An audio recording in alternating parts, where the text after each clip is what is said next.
नागपुर की ऐसी जगह जहां अनगिनत नागों का बसेरा है।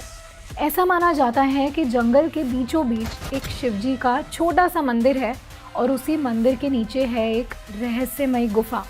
एक ऐसी गुफा जिसे आज एक चट्टान से बंद कर दिया गया है, क्योंकि जो भी उस गुफा से गुजरता है वापस लौटकर नहीं आता। इस जगह को लोकल्स पाताल द्वार मानते हैं, जहाँ से रास्ता जाता है नागलोक, एक ऐसा लोक जहाँ नागों का वास है। भारत और पूरी दुनिया के अलग अलग हिस्सों में कई ऐसी चीज़ें हैं जो साबित करती हैं कि ये सिर्फ कहानियाँ नहीं हैं। आज भी कंबोडिया, मणिपुर, श्रीलंका, नागालैंड, बाली जैसी जगहों पर कई ऐसे लोग हैं जो कहते हैं कि उनके पूर्वज नाग थे।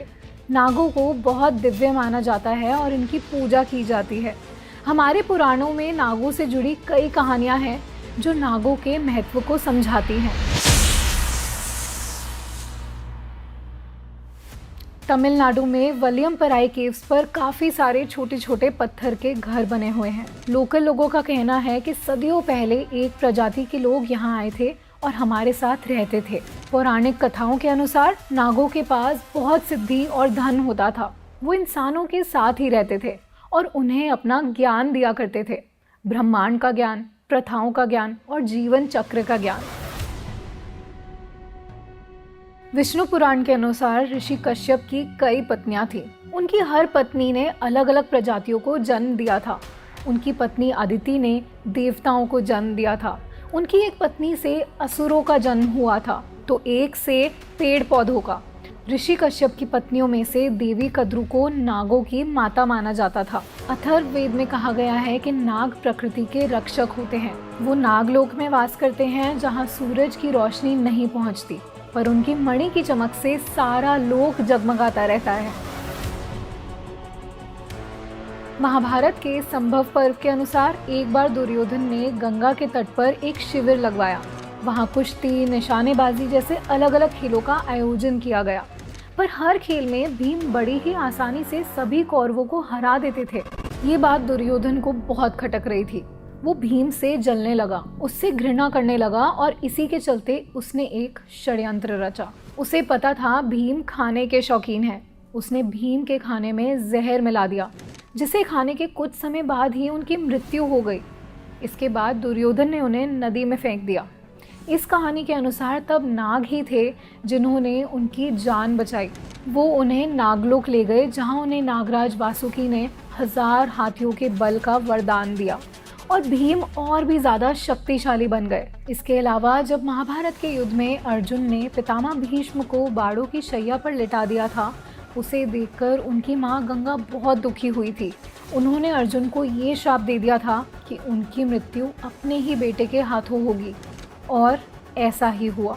एक बार अर्जुन का अपने पुत्र बभ्रुवाहन से युद्ध छिड़ गया और वो अपने ही बेटे के हाथों मारे गए। तब उलूपी, एक नाग कन्या जो अर्जुन से प्रेम करती थी, उन्होंने नागलोक से मणि लाकर अर्जुन को दोबारा जिंदा किया और माँ गंगा के श्राप से उन्हें मुक्त किया। एक बार सभी देवताओं की शक्तियाँ चली गई थी। उस समय नागों के राजा वासुकी ने ही उनकी सहायता की थी। दरअसल एक बार ऋषि दुर्वासा ने इंद्रदेव को एक माला भेंट की थी, पर इंद्रदेव ने उसे अपने हाथी को पहना दिया था और हाथी ने उसे तोड़ दिया। ऋषि दुर्वासा को इतना क्रोध आया कि उन्होंने सारे देवलोक को श्राप दे दिया और सभी देवताओं की शक्तियाँ चली गई। तब विष्णु जी के कहने पर देवता असुरों के साथ मिलकर क्षीर सागर का मंथन करने गए। उन्होंने वासुकी नाग को मंदराचल पर्वत पर एक रस्सी की तरह लपेट दिया और समुद्र का मंथन करने लगे। मंथन से 14 तरह की अनमोल चीज़ें निकली।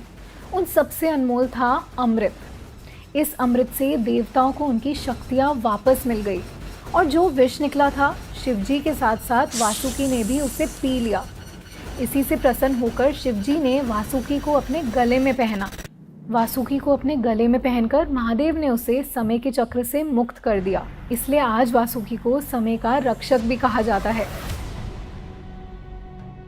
ऐसा माना जाता है कि शेषनाग दुनिया के निर्माण की नींव रखते हैं और संसार के खत्म हो जाने के बाद सिर्फ वो ही बचते हैं जो फिर से निर्माण की शुरुआत करते हैं।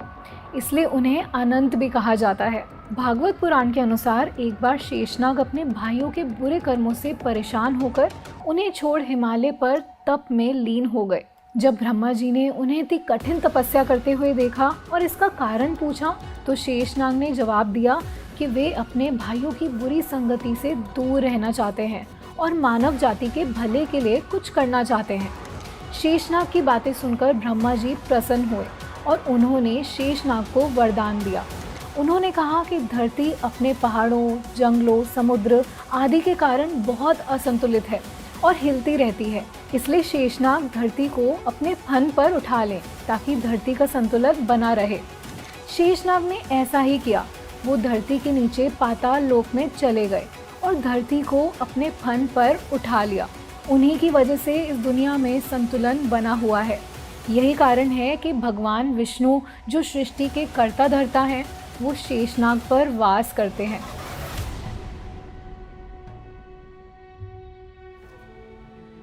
दुनिया के ऑलमोस्ट सभी कल्चर्स में नागों का वर्णन है। हर सिविलाइजेशन में नागों को इम्पोर्टेंट दर्जा दिया गया है। इजिप्शियन कल्चर में कई सारे सर्पेंट गॉड्स और गॉडेसेस के बारे में बताया गया है, जिनमें से एक कोबरा की तरह दिखती हैं। ग्रीक कल्चर में भी काफ़ी half human half reptilian gods हैं।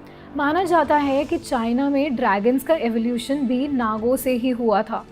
इसी के साथ America, Australian, Asian, Islamic, African, Mexican और भी कई सारे कल्चर्स किसी न किसी तरीके से नागों को इम्पोर्टेंस देते हैं। कुछ लोगों का मानना है कि नागों ने ही पृथ्वी पर मानव सभ्यता की शुरुआत की थी। उनका कहना है कि नाग ही सबसे पहले रूलर्स हुआ करते थे। नागों को बहुत बुद्धिमान माना जाता है। ऐसा माना जाता है कि नाग स्पिरिचुअल एनर्जी से अट्रैक्टेड होते हैं। लेकिन कई कल्चर्स और हमारी मूवीज़ में भी नागों को एक नेगेटिव रूप में दिखाया जाता है। जलन की भावना रखने वाले और बदला लेने वाले जीवों की तरह दिखाया जाता है। क्रिश्चियनिटी में तो नाग को ईविल और डिस्ट्रक्शन का सिंबल माना जाता है। एक ऐसी प्रजाति जो आधी इंसान है और आधी रेप्टिलियन।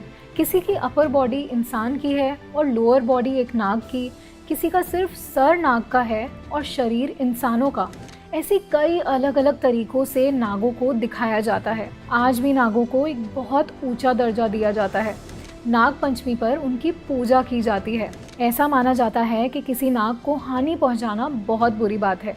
इसके पीछे कुछ लोगों का कहना है कि जो नाग सदियों पहले इंसानों के बीच रहते थे, वो आज भी हैं और इन्हीं सांपों के रूप में रहते हैं। कुछ मानते हैं कि वो अपने नागलोक लौट गए, कुछ मानते हैं कि वो इंसानों का रूप लेकर हमारे बीच रह रहे हैं।